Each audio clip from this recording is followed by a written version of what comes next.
जितना हो सके ना उतना ज़्यादा स्ट्रेस ले लो, इससे आप बहुत ज़्यादा सुंदर दिखोगे, सब कुछ अच्छा हो जाएगा। अगर मेरी हाइट शॉर्ट है, मैं सांवली हूँ, मेरे फेस पे बहुत सारे पिंपल्स है, सर पे बाल नहीं है, पूरे के पूरे दवाई के डिब्बे को जैसे हम नहीं खा सकते हैं वैसे ही इतना सारा स्ट्रेस लेने की जरूरत नहीं है। बिल्कुल थोड़ा थोड़ा लो, सिर्फ मेकअप से खूबसूरती नहीं आती है। वैसे भी ये सारे रूल्स आपको फॉलो करने चाहिए, चाहे आप मेकअप करते हो या नहीं करते हो, क्योंकि इन्हें फॉलो करने के बाद आप गारंटीड सुंदर दिखोगे, अट्रैक्टिव दिखोगे और लोग आपके पीछे दौड़े दौड़े आएंगे पूछने के लिए कि ऐसा कौन सा जादू कर लिया आपने। पर आप किसी को बताना मत, ये वीडियो उनको शेयर कर देना। So let's get started. देखो, सबसे सीधा सिंपल रूल है कि अपने आईब्रोज के ऊपर ध्यान देना स्टार्ट कर दो।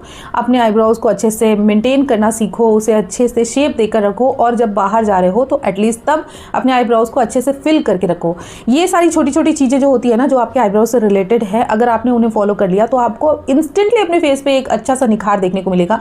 हमारे फेस के बिल्कुल सेंटर में आता है, आईज के ऊपर सबका ध्यान जाता है। जब भी कोई हमसे बात करे तो उनका ध्यान हमारी आंखों पे ही जाता है। अगर वो सही है ना तो फिर आप उन्हें अट्रैक्टिव लगने लगते हो। रूल नंबर 2, एक अच्छा सा हेयर कट लेकर देखो, क्योंकि जैसा कि अभी मैंने बताया कि हमारे फेस के आसपास की जो भी चीजें होती है ना, वो हमें अट्रैक्टिव बनाने में बहुत हेल्पफुल होती है। हम अपने नाक को, गालों को, अपने लिप्स को बदल नहीं सकते हैं, अगर आप मिडिल क्लास हो तो नहीं बदल सकते हैं, लेकिन हेयर कट को चेंज करके अपने फेस में थोड़ा सा चेंजेस हम दिखा सकते हैं। अगर आप कंफर्टेबल हो तो अपने फेस के आसपास के हेयर्स को कट करवाएं, जैसे कि फ्रिंजेस या बैंग्स, ठीक है, क्योंकि इससे सीधा सीधा असर दिखता है आपके फेस पे। लेकिन अगर आप कंफर्टेबल नहीं हो तो आप पीछे से भी हेयर कट ले सकते हो। आपको कोई ऐसा हेयर कट लेना है जो कि थोड़ा बहुत आपके फेस के आसपास रिफ्लेक्ट डाले। अपने फेस को मसाज करना सीखना पड़ेगा। मतलब आप अगर डेली नहीं कर सकते हो तो एटलीस्ट आप वीक में 3 बार, मतलब ऑल्टरनेट डे पे आप अपने फेस को मसाज जरूर करें।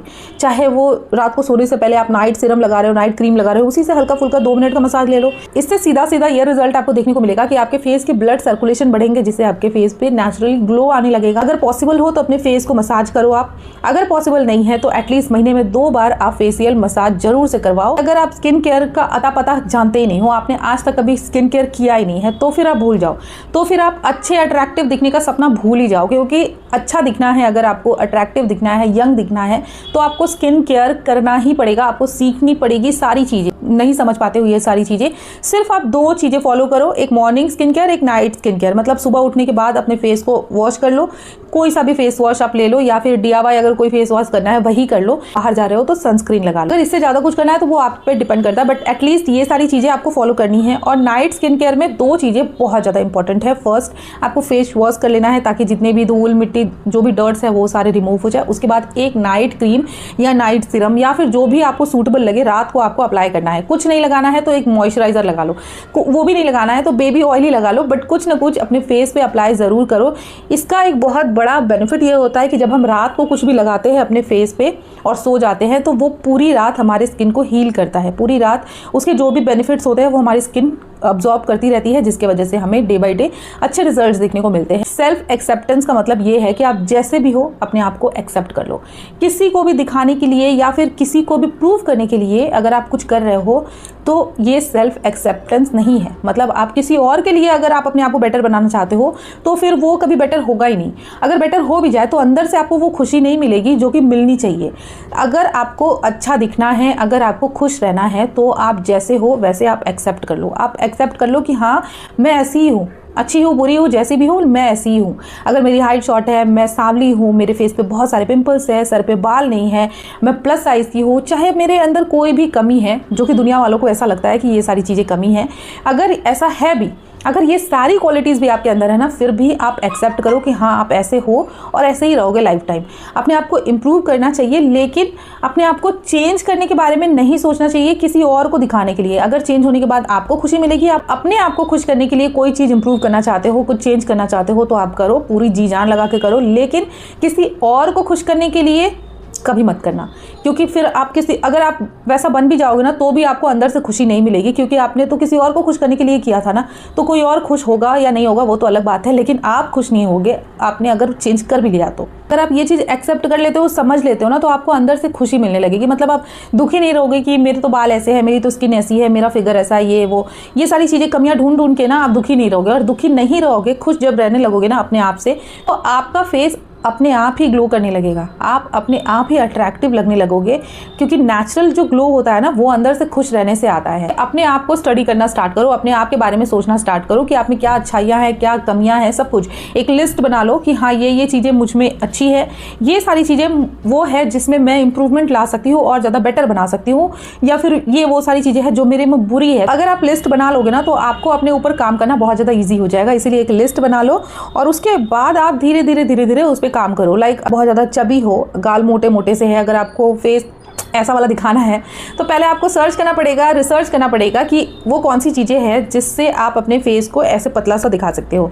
जैसे कि वो कौन से हेयर स्टाइल है, वो कौन से नेक लाइन होते हैं कपड़ों के, वो कौन से कलर्स होते हैं जो कि आपके फेस को ज़्यादा पतला दिखाएंगे, नैरो दिखाएंगे। तो ये सारी चीज़ें आपको खुद स्टडी करनी पड़ेगी। किसी और के बारे में ना सोचकर अपने बारे में सोचो कि किन किन चीज़ों पर आप काम कर सकते हो, पता करो, लिस्ट बनाओ, उसके बाद उस पर स्टडी करो, इंप्रूव करो। सीधी सी बात। नेक्स्ट रूल है कि अगर आपको अच्छा दिखना है तो मेडिटेशन और एक्सरसाइज बहुत ज़्यादा ज़रूरी है। लेकिन मैं ये बोलूँगी कि इसका मतलब ये नहीं है कि आप जिम ही जाओ, इसका मतलब ये नहीं है कि आप घर पे बैठ गए हो आधे घंटे के लिए, 1 घंटे के लिए और ऐसे भगवान की तरह मेडिटेशन कर रहे हो।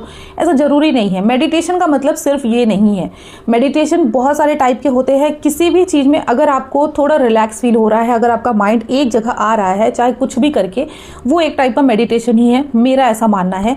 जैसे कि अगर आपको पेंटिंग करना पसंद है, आप वो पूरी फोकस से कर रहे हो, आपका सारा माइंड उसमें चला जा रहा है, कोई इधर उधर की बात कुछ भी नहीं आ रहा है दिमाग में, तो वो एक टाइप का मेडिटेशन है। क्या होता है ना कि कई बार हम बहुत ज़्यादा कोशिश करते हैं, ऐसे बैठ के आंखें बंद करके कोशिश करते रहते हैं मेडिटेशन करने की, लेकिन वो हो नहीं पाता। ऊपर से आप आंख बंद करके बैठ गए हो, मतलब शरीर आंख बंद करके ऐसे बैठ गया है, लेकिन दिमाग में महाभारत चल रही है, दिमाग में तो पूरी दुनिया की स्टोरी चल रही है, तो वो फिर उसका कोई फ़ायदा नहीं है, वो मेडिटेशन है ही नहीं। उससे अच्छा है कि आप आंखें खोल के वो करो जिसमें आपको इंटरेस्ट आता है, जो करने में आपको मज़ा आता है वो करो आंखें खोल के। बस दिमाग एक जगह फोकस्ड होना चाहिए और कुछ टाइम के लिए अपने दिमाग को बिल्कुल खाली छोड़ दो, बिल्कुल शांत हो जाओ, सारी इधर उधर की बकवास बातें छोड़ के जो भी आपको अच्छा लगता है वो करो। वो भी एक टाइप का मेडिटेशन है। इससे क्या होगा कि आपके हार्मोन्स ऐसे रिलीज होंगे जिससे आपको अंदर से सेटिस्फैक्शन मिलेगा, आप अंदर से अच्छा फील करोगे, और अगर आप अच्छा फील करोगे तो अच्छे दिखोगे। इसीलिए मेडिटेशन एक्सरसाइज ज़रूरी है, लेकिन ऐसा ज़रूरी नहीं है कि बिल्कुल वो घोड़े होते हैं ना, जैसे ऐसे लगे होते हैं घोड़े के सामने, जो वो सीधा ही देखता है, वो फिर आगे पीछे देख नहीं सकता, वैसा बनने की ज़रूरत नहीं है। आपको जो अच्छा लगता है वो करो, बस अपने आप को बेटर बनाने के बारे में सोचो। नेक्स्ट रूल है जो कि आपको पता ही होगा, पीने की बात। पीना मतलब पानी पीना, क्योंकि जब तक आप अपने आप को हाइड्रेटेड नहीं रखोगे, अगर आपके बॉडी में पानी की कमी है तो आपका शरीर अंदर से पापड़ की तरह सूखता जाएगा और वो आपके फेस पे देखने को मिलेगा ही। डिहाइड्रेशन की वजह से एजिंग साइंस बहुत जल्दी आते हैं, स्किन ग्लोइंग नहीं दिखेगी, आप अच्छे नहीं दिखोगे, ब्ला ब्ला ब्ला, ये सारी चीजें आपको पता ही होंगी। इसलिए इसके बारे में ज्यादा बात नहीं करेंगे, बस इतना मैं आपको याद दिला दूं कि डिहाइड्रेटेड नहीं होना है, जितना हो सके उतना पानी पियो, पूरा टंकी खाली कर दो, लेकिन पानी भरपूर मात्रा में पियो। नेक्स्ट बात करते हैं प्रॉपर स्लीप। इसके बारे में भी आपको पता ही होगा, आपने बचपन से ये सारी चीजें सुनी ही है कि कितना ज्यादा इंपॉर्टेंट होता है। जब तक हम अच्छे से नहीं सोते हैं तब तक हमारी ओवरऑल जो हेल्थ है वो अच्छे से प्रॉपरली काम नहीं करती है। आप लोग मुझसे ज़्यादा स्मार्ट हो, ये सारी चीज़ें तो आपको मुझसे ज़्यादा पता है, तो इसके बारे में डिटेल में बात नहीं करेंगे। नेक्स्ट और लास्टली बात करते हैं स्ट्रेस। जितना हो सके ना उतना ज़्यादा स्ट्रेस ले लो, इससे आप बहुत ज़्यादा सुंदर दिखोगे, सब कुछ अच्छा हो जाएगा। नहीं होने वाला ना? अब आपको लग रहा होगा कि ये क्या बेवकूफ़ी वाली बात कर रही है, तो जब आपको पता है कि ये बेवकूफ़ी वाली बात है कि जितना ज़्यादा हम स्ट्रेस लेंगे उतना ही ज़्यादा हमारी हेल्थ, ओवरऑल जो हेल्थ है वो बुरी हो जाती है, और इसका सीधा सीधा इम्पैक्ट दिखता है थोबड़े पे। जितना ज़्यादा आप स्ट्रेस लोगे ना उतना ज़्यादा हमारा चेहरा डल सा दिखने लगता है, स्किन प्रॉब्लम, हेयर प्रॉब्लम, और भी पता नहीं कौन कौन सी प्रॉब्लम है जो कि स्ट्रेस की वजह से और ज़्यादा बढ़ जाती है, बहुत ज़्यादा, मतलब 10 गुना ज़्यादा बढ़ जाती है, आप ऐसा समझ लो।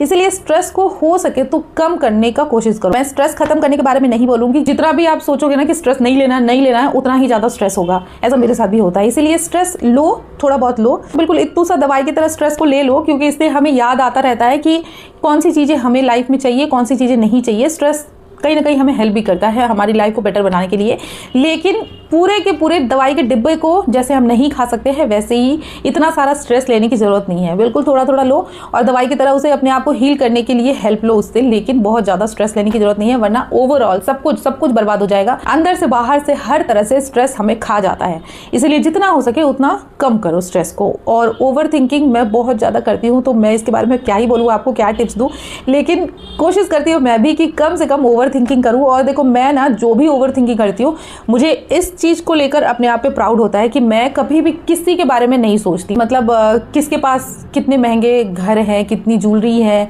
कितनी गाड़ियाँ हैं, क्या नहीं है, मेरे पास तो कुछ भी नहीं है, ऐसी सारी चीज़ें मैं सोचती नहीं हूँ। बिल्कुल किसी और के बारे में मैं कुछ भी नहीं सोचती। जितना ज़्यादा मैं ओवर थिंकिंग करती हूँ ना, वो सिर्फ और सिर्फ अपने बारे में सोचती हूँ कि कैसे मैं अपने आप को इम्प्रूव कर सकती हूँ, कैसे मेरे जो सिचुएशंस है, मेरे जो हालात है, मैं उससे बेटर बना सकती हूँ। ये सारी चीज़ें मैं सोचती रहती हूँ और इसमें डूबी रहती हूँ। तो आई होप कि आपको ये वीडियो अच्छी लगी है। नहीं लगी है ना तो बताओ कमेंट में क्या अच्छा नहीं लगा, ताकि मैं अगले वीडियो में उसे इंप्रूव कर पाऊँ। और अगर अच्छी लगी है तो भी आप कमेंट करके बताओ कि आपको वीडियो कैसी लगी है। वीडियो को लाइक करें, दूसरों के साथ में शेयर करें और मिलते हैं नेक्स्ट वीडियो में। Thanks for watching, bye bye.